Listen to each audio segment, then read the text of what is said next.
Les enfants, nous allons maintenant passer à la correction du calcul mental avec les boîtes cette fois tournées vers vous pour que vous puissiez bien voir et vérifier éventuellement, comprendre ce que vous n'aviez pas réussi dans le calcul mental.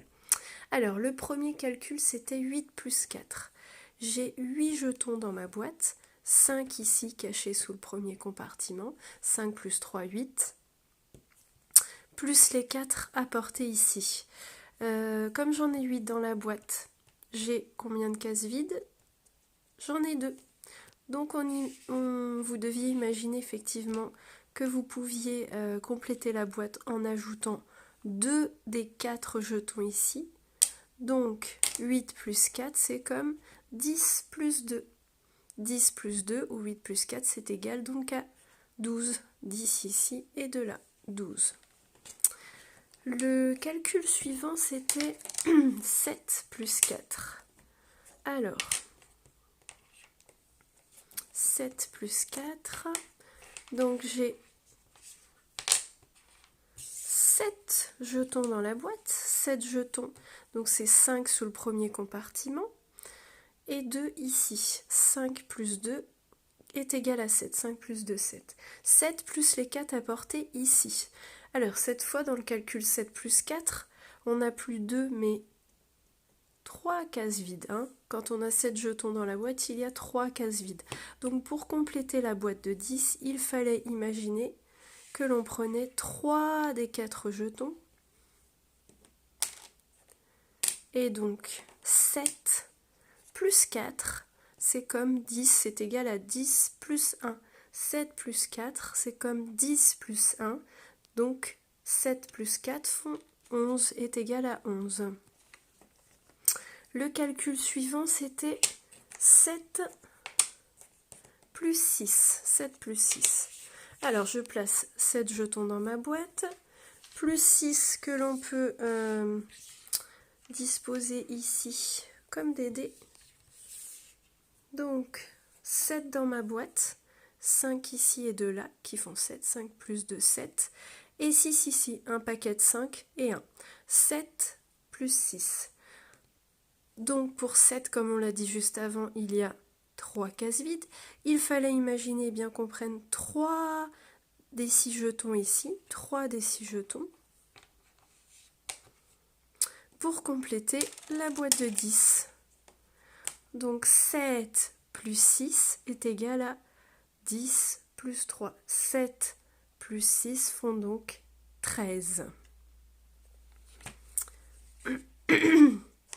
Le calcul suivant, c'était 9 plus 5. Hop. Alors, j'ai placé 9 jetons dans la boîte de Pic-Bille. 9, on rappelle que c'est 5 cachés sous le premier compartiment, plus 4 ici. 5 plus 4, 9 dans ma boîte, plus 5 ici, un paquet de 5 comme des dés. Donc, quand il y a 9 jetons dans la boîte, il n'y a qu'une case vide. Il fallait donc imaginer qu'on prenait un jeton parmi les 5 ici pour compléter la boîte de 10. Et donc, 9 plus 5 est égal à... Hop, d'ailleurs, on peut placer les jetons comme ceci maintenant. 9 plus 5, c'est comme 10 plus 4. Donc, 9 plus 5, c'est égal à 14. Le calcul suivant, c'était 8 plus 6. Hop, 8 plus 6. J'ai 8 jetons dans ma boîte, 5 cachés sous le premier couvercle et 3 ici. 5 plus 3 qui font 8. 8 plus 6 ici, un paquet de 5 comme des dés plus 1, 5 et 1, 6. Alors, 8, on a dit qu'il y a 2 cases vides dans la boîte de 10. Donc on imaginait qu'on prélevait, qu'on prenait 2 parmi les 6 jetons ici pour compléter la boîte de 10. Et donc 8 plus 6 est égal en fait à 10. Hop, je peux les replacer comme ça aussi. 10 plus 4. Donc 8 plus 6, c'est comme 10 plus 4, ça fait à nouveau 14. Et enfin, le dernier calcul, c'était 9 plus 3. 9 plus 3, alors que l'on peut mettre comme des dés. Hop, 9 plus 3. 9, on rappelle que c'est 5 sous le premier couvercle plus 4 qui font 9. 5 plus 4, 9. 3 ici. Si on a 9 jetons dans la boîte, on a une case vide. On imagine qu'on prend un parmi les 3 jetons ici, un des 3, que l'on place dans la boîte de 10. La boîte est complète. 9 plus 3, c'est égal donc à 10 plus 2. C'est comme 10 plus 2. Donc 9 plus 3, ça fait 12. C'est égal à 12.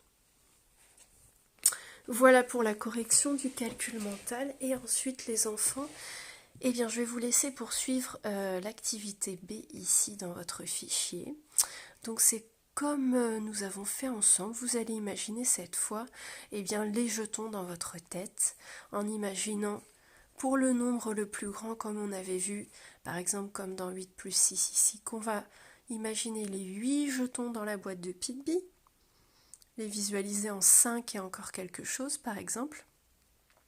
Plus 6, il faudra imaginer un chariot dans votre tête, qu'on apporte 6 jetons donc, sur le chariot.